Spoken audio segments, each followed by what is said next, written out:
Welcome back, MTG Joe here. Today we're doing another installment of the weekly meta breakdown where we look at the top performing decks on the MTG Arena ladder. This will be for standard best of one, and it'll cover you for the end of the January season, beginning of February, right before the new Phyrexia all will be one set. So this is kind of the last installment of this particular series for the Brothers War standard set. We'll be coming out with all the new decks with the new cards from the Phyrexia set as soon as it drops on Arena, and we can curate some data. So this is from January 22nd through the 29th. Just Mythic Rank, so we're looking at the best of the decks towards the end of the month. 45,000 games of Magic played, and as always, we're getting this data that you see on the screen from UntapGG, companion tool that runs alongside your Arena client, tracks win rates, loss rates, a whole bunch of cool functionality. Link is in the video description if you want to get started. I'll also paste all these deck lists into the video description, so if you want to copy paste to your heart's content, feel free. I'll probably hold off with Historic and Explorer for this week, just given we're going to be getting a new set, we're going to have some changes, and then also just as a programming note, we'll be a little bit slower on content for about a week, taking a couple days off to have a little vacay. So appreciate the support. We'll get you new content for the new set as soon as possible, but wanted to just get standard out for one last week for the folks who want to have a good start of the season, potentially hit Mythic before the new set drops as well. So I'm going to jump into it, and the top performing deck of the week is Mono White, but not Soldiers. 69.8, really nice win rate. Nice. Basically 70% win rate, and this is kind of more of an ode to the traditional mono white aggro decks that we've seen so much in the past in this standard format. So less based on soldier synergies and more just individually powerful cards. So you still have your soldiers that are kind of prevalent. You have your recruitment officer, which is card advantage, and a 1-mana 2/1. Still have your Thalia, which is a soldier, Guardian of New Benalia, a tough to kill soldier that can also enlist to give you some card selection and indestructible on demand. You have your Brutal Cathar, which is a soldier as well, that serves as removal. But what we're offsetting it with in this mono white deck is Hopeful Initiate, that gets bigger when you attack, and it lets you remove 1/1 counters to be able to blow up artifacts or enchantments as needed.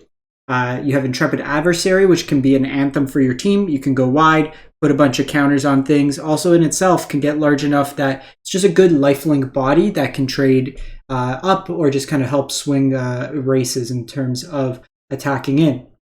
Adeline is a very powerful mono white creature that allows you to just be an army in a can, plays really nicely. With the Intrepid Adversaries, the creatures get larger for each time it's kicked as well.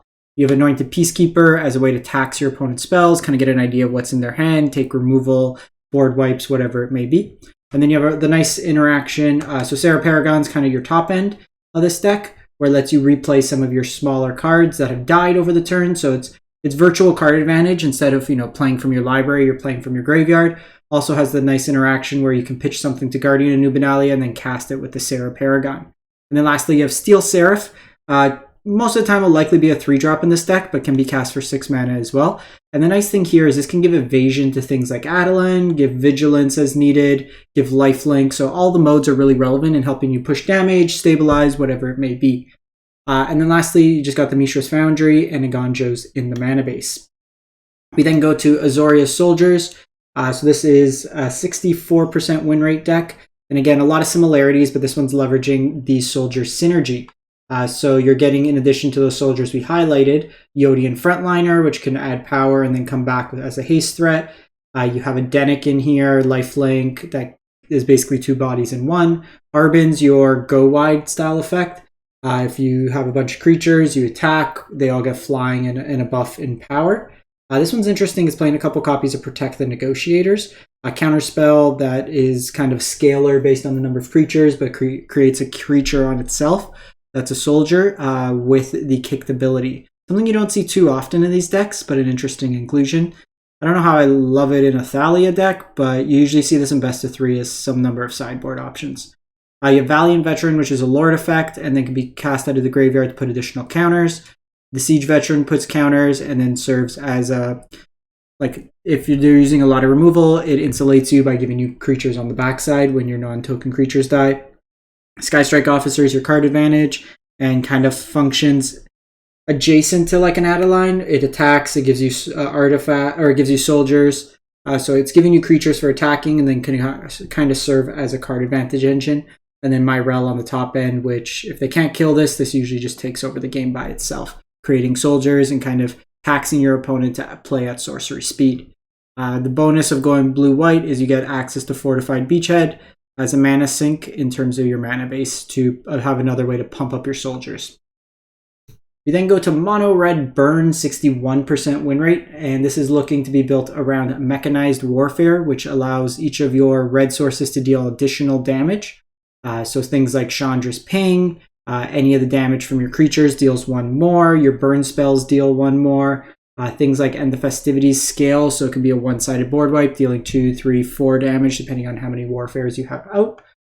Beyond that, you have like Play with Fire, Lightning Strike as your burn spells, Kumano, Ping, Plus, and Creature, Swiftspear, Phoenix Chick, Aperture, just like kind of weenie creatures that all kind of have evasion, deal ping, create blood that you can loot away your useless stuff, and then a copy of Kessick Flamebreaker, a Breather.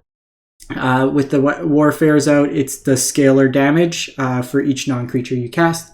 Your card advantage engines are Reckless Impulse to basically draw you 2 cards for the turn, as well as the Chandra, and then technically the escape cost of Squeeze kind of card advantage in a way. 3 Mishra's Foundries and a Sokuzen in the mana base as utility lands. We then go to Monoblock Control. So usually the variations between the control versions and the aggro versions are the number of 1-drops and 2-drops in the deck. This one's at 59% win rate. This one's on the full 8 targeted removal spells, 4 cutdowns, 4 go for the throats, 3 Lilianas. You usually see that this number be a little bit lower with things like Gix in place. Misery Shadow is another card you usually see in the more aggressive versions over something like Bankbuster. But you have your creatures in Evolved Sleeper as a mana sink that gets you some card advantage late game. Underdog keeps coming back, draws you cards. Graveyard Trespasser for life gain, Graveyard Hate, hard to kill threat. The Shieldred, which is just a pain for a lot of decks to deal with.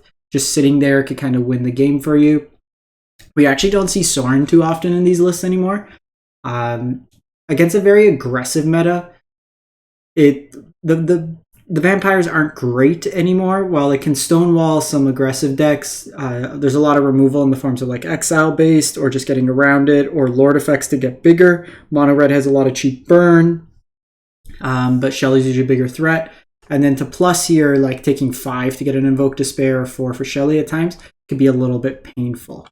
Invoke Despair, just the top end, be all end all, just absolutely wreck your opponent with it. And then a Field of Ruin and a Takenuma, in the utility slots of the deck.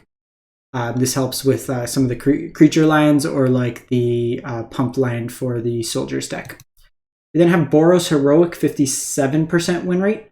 So this is a deck that's looking to target your own creatures. So you have creatures in Monastery Swiftspear, Electrostatic Infantry. The Baird plays well because you're increasing the power, so it lets you create soldier tokens. And the big thing you want to target is Illuminator Virtuoso, which is double strike, and then can allow you to connive and get things bigger. The big kind of plus in the deck is you're trying to target with Angel Fire Ignition that just puts out huge amounts of damage, lifelink, and can just really swing the game in your favor.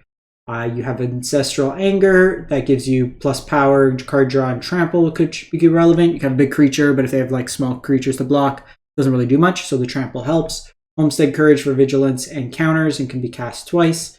Lauren's Escape as protection, and then just a Play with Fire as a burn spell. And then lastly, a deck we haven't seen too much of, Jeskai Control, 54% win rate. This one here is just kind of your traditional control deck. A lot of just answers. So you have your Brotherhood's End, your Farewells as your sweepers, Dissipate as a counter spell, Memory Deluge for card advantage, Flame Blast Bolt and a Braid as early interaction, Soul Partition is catch-all removal, Bankbusters for card advantage, Celestis is ramp and kind of filtering, Negate as a general counter, Wandering Emperor to Fairy are your 2 prominent win conditions in this deck. And technically a Bankbuster attack, but it's more likely than not these 2 will be the cards that you're winning. This version's also playing Leyline Binding as a catch-all removal spell, and it's leveraging just having a bunch of the Triomes to be able to get Domain to have this be ideally a 1-mana spell. The Triomes are also good just in control decks because late game you're playing 26 lands here. So if you kind of flood, you just cycle away those lands. So it's lands when you need it that hits two of your colors, and then late game they can be cycled away to get you some other card advantage. Also, just having a 1 mana flash deal with any threat is also super relevant. So that's it for the week. Let me know what you've been playing, what you're most excited about for the new set. I've been starting to do some deck techs for the new set. You can catch it on the channel. And yeah, we'll look forward to the new Phyrexia set. All will be one. And we're going to be poisoning some folks, hopefully. Catch you next time. Thanks for watching. Stay safe out there.